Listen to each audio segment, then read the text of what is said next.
Hey there, Mami Weng here, Filipina Christian here in Tokyo. I just wanted to share a power prayer. How the prayers could be so powerful. And before that, syempre meron muna akong i-share na story. At sana pakinggan nyo kasi parang related talaga yung prayers na to. Alam to ng mga close friend ko. It was happened last December lang. So my Japanese husband, na bedridden siya since December 24. Biglaan lang actually. Kasi sa edad niyang 83, he's 83 years old, matanda na. Sa Pilipinas talagang sobrang tanda na yan. Pero dito sa Japan, ano pa yan? Normal pa yan, okay pa yan. At saka nagtatrabaho pa siya. Nagbabike siya papunta at pauwi ng bahay. Nagbabike siya kahit saan siya pumunta. Malakas pa siya, matino pa siyang kausap. So no one knows what happened or why it happened. Actually, nung araw na yon, December 24, nasa work ako. And after work, umuwi ako ng bahay pero hindi na ako pumasok sa loob ng bahay. Nag-wait lang ako sa labas to pick up my two sons. Kasi nga, pupunta kami sa Christmas dinner doon sa bahay ng isa kong anak, yung anak kong babae. So, sa Fusa. So, magkalapit lang naman mga 30 minutes drive from Hachioji to Fusa. December 24, right? So, yun. And then, nung nandoon na ako sa Fusa, may tumatawag sa akin. Eh, di na, ano ko naman, medyo familiar yung number. Sabi ko, police number 2 ah. So, sinagot ko. Actually, hindi ako sumasagot ng call. At, yun, police. At nagulat nga ako, sabi ng police, meron nga, nandito sila sa bahay, at may ambulansya sa bahay, at chuchuchu ko anong sinabi, ha? So, umuwi ako. Bumalik ako dito sa Chioji, at, yun. Nagtaka lang ako kasi akala ko, dahil Friday yan, may work yung si Hapon. Akala ko nasa work siya. But anyways, nabanggit naman sa akin ng anak kong lalaki na hindi nga raw pumasok. Na hindi ko nga lang masyadong, hindi nga lang nag-sink in sa utak ko, sa isip ko kasi, hindi ako sanay na hindi pumasok. Alam mo yun? Kasi talagang pumapasok siya, hindi na ma-absent sa trabaho. Sobrang workaholic itong matandang Hapon na ito. So, di ayun na nga, pupunta ako dito, yun na nga, hindi maigalaw ni Utosan yung kanyang katawan. Pero dahil nakakausap siya ng matino, nakakausap siya ng pulis, nakakausap siya ng ambulansya, ayaw niya magpadala sa ospital. So, hindi siya dinala nung araw na yun. So, nagkaroon ako ng bakit siya nagkaganon? Eh, malakas naman siya. Hindi naman siya na-stroke. Dinala din naman siya namin sa hospital after few days. Pero nung sa hospital, na-check siya, wala naman daw problema. So, 'di ba? Parang okashi, walang problema pero hindi siya makagalaw. So, anyways, ayun, nagkaroon ako ng realization. Kasi nung December 22 yata, yun, may Christmas party kami. And then, nag-edit ako ng video, may na-videohan ako kasi meron kaming ka-sister doon na nag-guest speaker. At maganda yung kanyang talk, ang kanyang motivational or basta yung speech niya, nai-record ko, naganda pa kasi Japanese yung pagkakasabi niya, Japanese yung salita na ginamit niya. So gusto ko yun kasi para ma-share nga sa mga Japanese friends, di ba? So habang ini-edit ko yan, katulad nga na ginagawa ko ngayon, nag-i-edit ako ng video, ini-edit ko siya. Pag nag-edit kasi ako, minsan parang paulit-ulit kong piniplay, parang gusto ko bang ma-sure, tama ba, ganun-ganun, di ba? So habang ini-edit ko, tapos naririnig ni Hapon, di syempre ni Hongo, di naiintindihan niya, di ba? Pinagtawanan niya si Jesus, minamak niya. Syempre alam niyo naman Hapon, Buddhist sila. Hindi sila naniniwala dyan. Naniniwala sila sa pagiging hard workers. Yun ang nila, yun yung kanilang Diyos, yung sarili nilang lakas, yung kailangan gambaro ka talaga sa trabaho mo, gambaro ka para may marating ka. Tapos yun lang ang buhay nila, parang yun lang yung goal nila, yung makarating sila sa 100 years, mga ganyan. Malampasan nila yung 100 years, parang yun yung goal nila sa life. So, yun, pinagtawanan niya yun. 23 ng gabi, pinagtawanan niya yun. Ang weird, di ba? Tapos kinabukasan, hindi na siya nakagalaw. So, talagang ang realization ko, imak mo na ang lahat. Imak mo na ako na nag-edit ng video ko, imak mo na ako bilang Kristiyano, imak mo na yung pagkatao ko. Or kahit na sinong Kristiyano ang imak mo, o kahit sinong tao pa siguro ang laitin mo, parang okay lang siguro, no? Pero, wag mo talagang pagtawanan name of Jesus.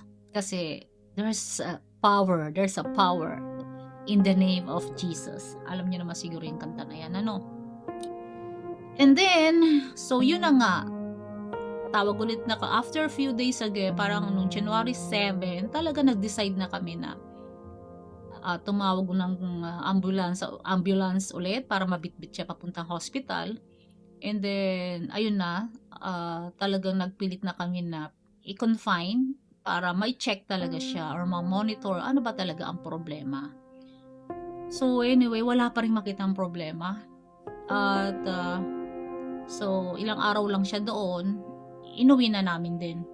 'Di ba? At yun nga, ang mai-share ko lang talaga is yung pag nag-pray kayo, hindi lang ikaw, yung may kasama ka na righteous person or mga kasama mo mananampalataya or believers ni Jesus. Pag nag-pray kayo together, kasi tumawag ako sa kaibigan ko, sa sister ko, tumawag ako, humingi ako ng prayer, kahit na by phone lang, by online lang, by messenger lang, nag-pray kami together, pinarinig namin sa kanya, tapos kinakausap din namin siya, sumasagot naman siya. Alam mo yun, nagkaroon ng konting discussion or preaching about Jesus, nakikinig naman siya. Maliwanag naman ng pag-iisip niya eh. So yun, naiintindihan niya naman. Kaya importante talaga na meron kang kaibigan na mga same na mananampalataya, same na parehas kayong mananampalataya. Kaya nga 'di ba meron tayong, alam niyo ba yung story ng yung may sakit na idinaan sa bubong ng mga kaibigan? Doon nila idinaan. Alam niyo, meron talagang story doon na ang pinaka-aral na matututunan niya doon is pumili ka talaga ng kaibigan mo na makakasama mo na parehas kayo ng faith. Alam mo yung faith na yun na inakyat siya sa bubong at kung gumawa sila ng mga ng tali para maibaba papunta galing sa bubong yung may sakit, dahil nga hindi sila makadaan sa pintuan dahil sa sobrang dami ng tao na nakikinig kay Jesus, doon sila dumaan sa bubong. Alam mo yung mga kaibigan mo na ganoon, dapat ganoon yung mga kaibigan mo. So yun yung mga kasama ko sa prayer, tapos yung mga kasama ko sa church, pinag-pray nila pastora, yan. So thankful, very thankful. Teka lang, basahin ko lang yung verse na yun or yung chapter na yun. Mark chapter 2 verse 4. Since they could not get him to Jesus because of the crowd, they made an opening in the roof above Jesus by digging through it and then lowered the mat the man was lying on. Imagine yung mga ganyang klaseng friend. Napaka-importante na meron kang ganyang mga friend na handang gumawa ng mga bagay para sa ikaliligtas mo, ikagagaling mo, ikagagrow mo. Diba? So, sa akin yung nangyayari dyan is yung nakasama ko sa prayer. Diba? Maraming salamat sa kaibigan ko yan, si Sister Marie, Sister Clarissa, si Pastora, sa JSC sa church na sinisimbahan ko sa GOG. Thank you so much. So yun na nga, pagka meron kasing nananalangin, 2 or 3 na nagkasama-sama sa pangalan ng Ama, sa pangalan ni Jesus, nandoon siya. So that is in Matthew chapter 18 verse 20. For where 2 or 3 gather in my name, there am I with them. So powerful po talaga na merong kang kasama sa pagpipray. Lalo pat ang kasama mo sa na nagpipray is talaga namang malalim ang faith kay Lord. Hindi naman ibig sabihin na ikaw mag-isa hindi ka pakikinggan ni Lord. Pakikinggan ka naman. Kaya lang, pagka 2 or 3, mas nandoon yung spirit niya. Kumbaga nagkakaisa kayo. Nagkakaisa kayo ng goal, nagkakaisa kayo ng pananampalataya, at iisang Diyos ang sinasamba nyo. Talaga namang hindi makakatanggi niyan si Lord sa inyo. So yun, after few days of keep praying na mga kapatid, ayan na nga si Otosan, yung aking asawa, na hapon na from bedridden December 24, ilang weeks din siya nakahiga,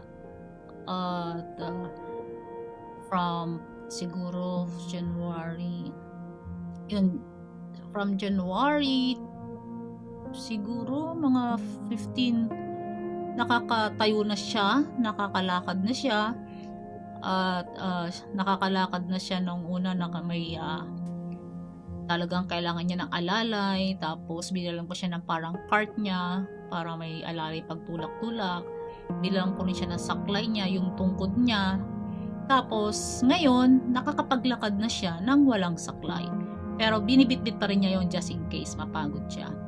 So grabe, 'di ba? Ganyan ka powerful ang prayer. Wag kang magsasawa. Kung meron kang gustong hilingin kay Lord, wag kang mag-atubili na mag-pray.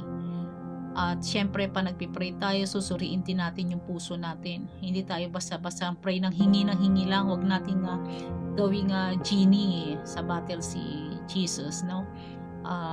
Suriin natin yung puso natin, kasi nga sinasabi na dapat malinis din yung puso natin.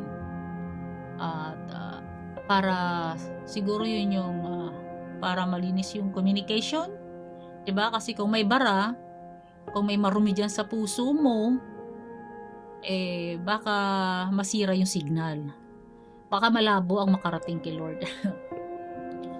So ano pa ba ang mai-share ko dito? So yun na nga, last week Wednesday, kailan ba, ano bang petsa yun? Sumama na si Utosan mag-evangelize.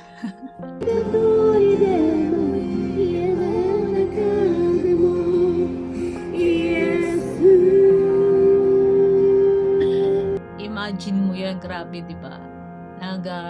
Kaya niya nang tumayo sa labas at ipagsigawan ang pangalan ni Jesus. Hallelujah! Amen, right? Nakakatuwa. Gamitin siya ni Lord, gamitin siya ng ating Panginoong Jesus, gamitin siya ni Father God Yahweh Ama na